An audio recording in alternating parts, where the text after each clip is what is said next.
Right, it's Amiga Old School back with a Friday Foursome. So it's been a while, so bear with me on this video.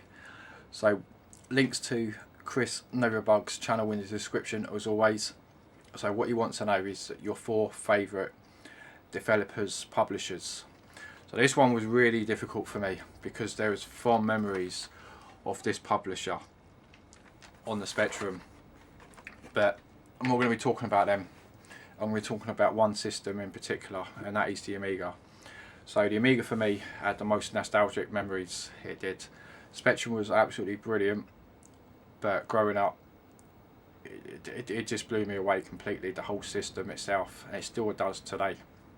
So my first choice, what I'm going to pick, is Sensible Software. One, because of this beast here, Sensible Soccer. So I'm not going to be talking about the game that much, but the amount of data that was crammed into them 2 floppy disks, I think there was about 10,000 teams, 10,000 players, and each one was all individual, from Europe, India, Portuguese, everywhere you can think of, and it was on 2 floppy disks. And the amount of what the programmers done was absolutely magnificent. It was. John Hare was sort of the co-founder of Sensible Software, and he done games like Whizball as well, which is fantastic on the Spectrum. I know it's produced by Ocean, but John and I think another bloke called Chris did the actual graphics and the actual music. I think for the C64 they've done the music for it. But another fantastic game. And the likes of Cannon Fodder brought a whole new meaning to gaming on the Amiga. It was, you know, just blowing things up. It was just fun. Just, you know, you walk around the trenches, you hide, you blow up all the enemies, what you call it, huts and everything, and you progress to the next level. And you actually feel sorry for the actual characters when you lose them along the way.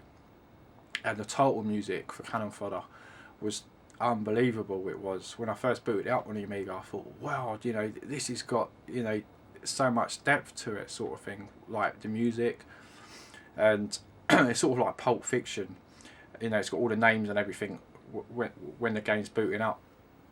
But yeah, fantastic. And they've done the same with Sensible Soccer. I think it was about 96, 97, it might have been the version there, or Sensible Whaler Soccer, and actually actually put some music into that as well. Your goal starring superstar hero, and that backing track was just amazing as well, just to boot up.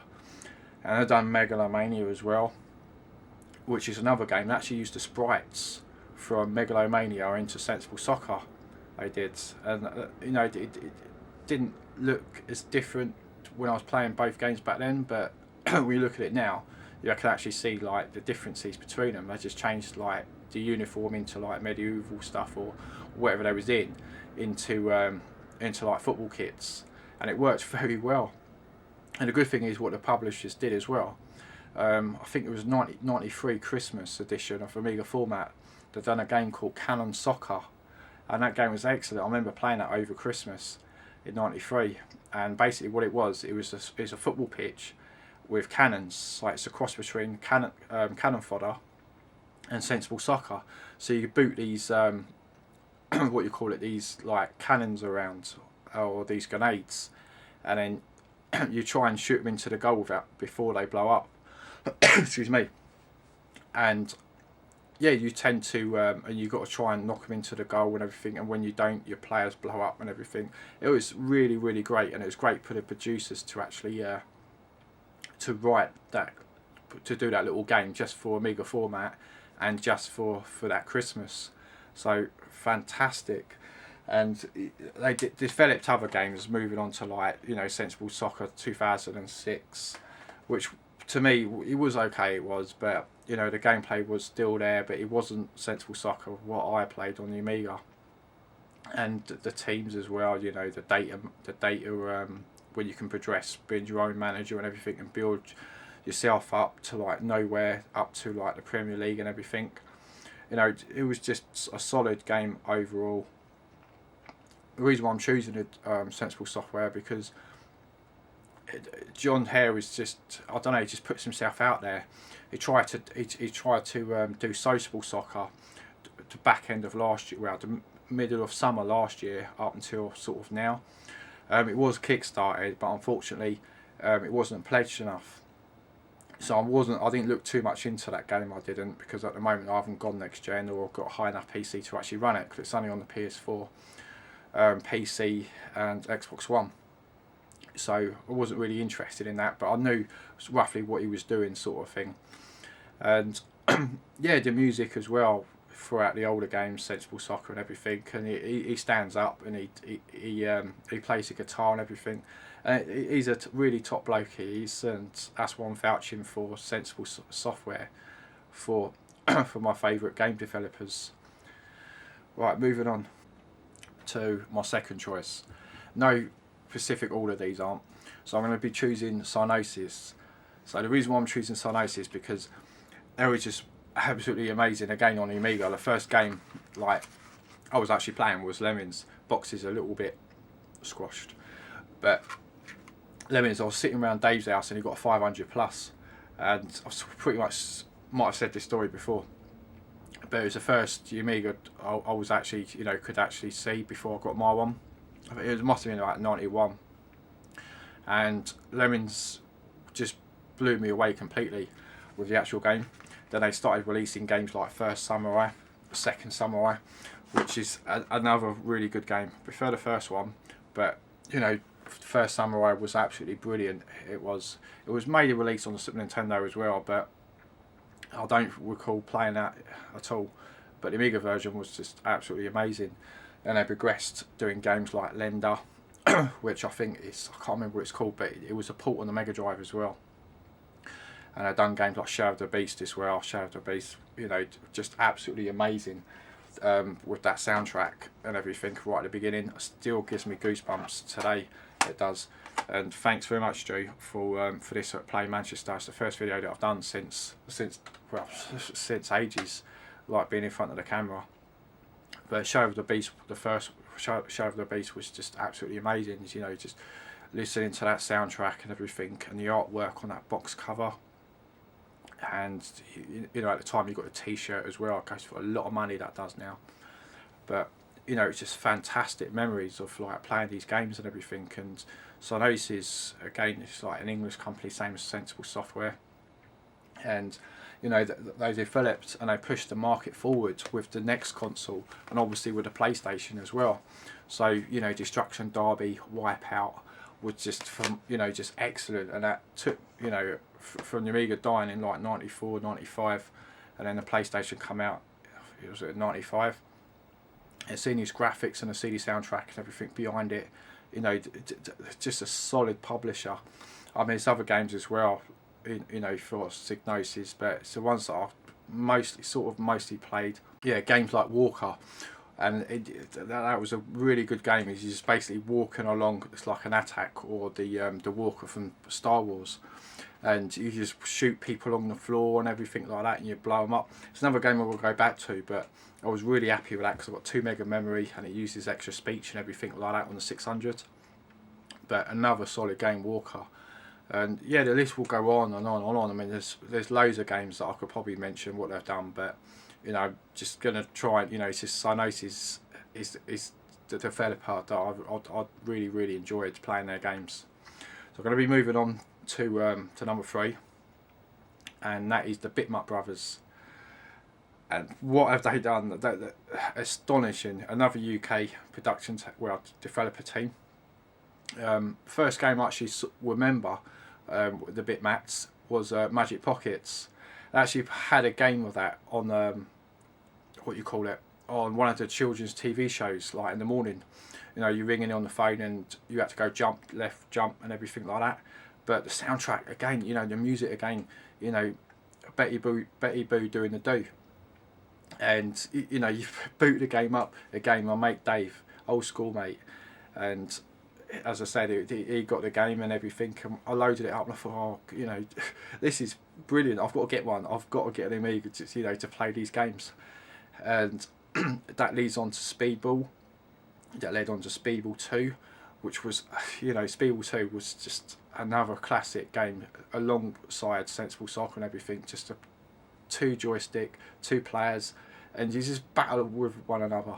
You know, Spiegel 2 was great in one player and two player. You know, it's just so much depth to the game and everything, what you could do in it, the ice cream and everything, like, you know, just the speech, the replays, you know, everything was just excellent with that game. It was, and I had loads of memories, good times playing with these games.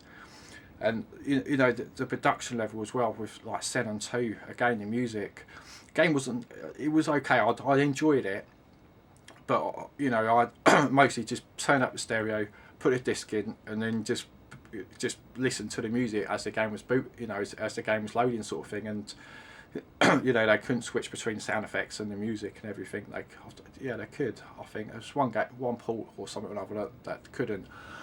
Excuse me again. But yeah, likes of Xenon 2, and even the original Xenon. I remember playing that with my cousin's ST, and I was shocked when it goes, when you get that digitised speech and that bloke with the glasses that walk up to you and goes Sector 1 and everything. You know, just leading up to what they had and what they did. And you know, games like Chaos Engine as well. I mean, Chaos Engine was an absolutely brilliant game. You know, just fantastic games that were coming out for for the Amiga.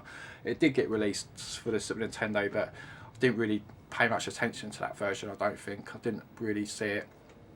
But you know, the Amiga, just 2 floppy disks again, and you know what they've done with everything. You know, even the beginning of the music. I keep saying in music terms a lot in this video because that's what the Amiga's, what I sort of really adore. But you know, just that, you know, come up with a Renegade logo and everything, and then the dinosaur, just the whole production of the game, and the developers just put so much effort into that. Yeah, and games like Gods. I mean, Gods was amazing as well. You know, from the boot up into the wonderful. You know, really good game. Again, another game that was released on the Super Nintendo.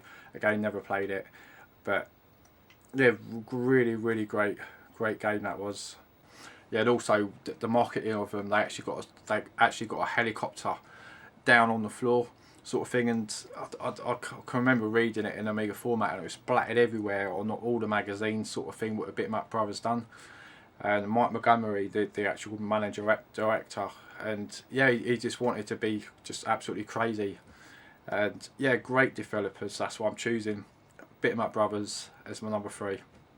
So moving on to the last one. And this is no doubt probably one of the great games out there for me, and that is Team 17. Team 17, Martin, oh, what's his name? I forgot now, top of my head. Martin Brown. Yeah, Martin Brown, really great developer and everything. The whole team, Alistair Brimble. I mean, with the soundtrack to Project X, Super Frog. The list will go on. Alien Breed. You know, just 3 of these games was just absolutely amazing, and they pushed the system, the Amiga, you know, towards, with the likes of Alien Breed 3D and Alien Breed 3D 2, The Killing Grounds. Just 2, you know, astonishing games, and they really pushed the Amiga to its limits with them 2 games at the end of their era.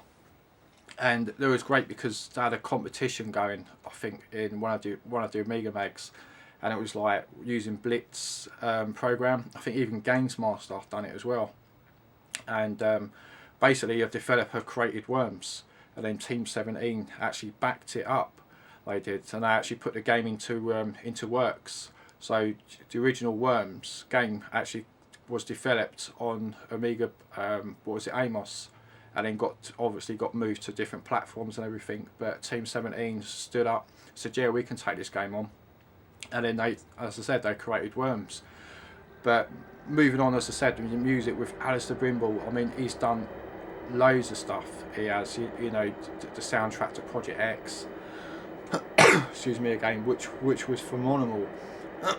And you know, he even released, he's released the CD32 version of Alien Breed with the full motion video at the beginning, and he had all the spaceships was coming down, and they looked amazing. It did. I actually recorded it off my cousin Gary, who had this CD32 unit, and I actually video recorded it, and then I was watching it back and thinking, yeah, that's another system or another add-on for the 1200 that I actually want. But yeah, just Team 17 just absolutely amazing. And yeah, there's a few knockout games that they've done, like Apache wasn't that great, but they've done like Overdrive as well. So Overdrive and it was a top-down like driving sort of game sort of thing, and you know, they moved on and everything, and another UK based company, because Alice Brimble is like X's away sort of thing. So yeah, the games like Project X, me and my good mate Steve used to always play that every Thursday night around my house, or every Tuesday a game round his house, and we used to just play the hell out of Project X, just 2 players one after the other, wiggling the joystick to get your weapons up and everything. He always chose to get the Magna weapon, and I think I went for the stealth, not the stealth, the guns. I built the guns up a lot. But again, you know, just Project X, another classic game, and they've done a special edition in 93 as well. And Team 17 even developed Super Stardust as well, which was in a tunnel. Best bit was the game was the tunnels, and I was dying to, like, it's an asteroid clone, and then you try and get so far in it and everything, but they've done vector graphics and, you know, the movement of the asteroids and everything. And as I said, you get a bonus level, and it's like, I can't remember what game it was similar to, but yeah, you fly through tunnels. I think some of the demo makers back in them days designed like the levels on the tunnels. But another game, Stardust, excellent, and a really good, you know, it reminds me of Star Wars right at the beginning sort of thing, when you got in a long galaxy far away sort of thing, and then all the words come up.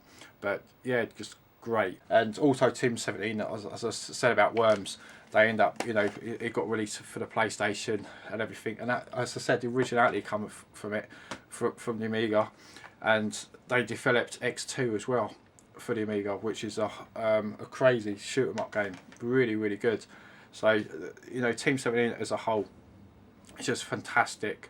You know, also, I mean, there's so many games there, Ethan, and you know, it's obviously more about the developers and everything. But as I said, the amount of music and the artwork and everything what I've done, Full Contact was another great game, and the list will go on and on and on. There's probably games that, you know, that touches other people's memories and nostalgic for them games. But you know, for me, I'm just talking roughly about what I enjoyed from the developers, really.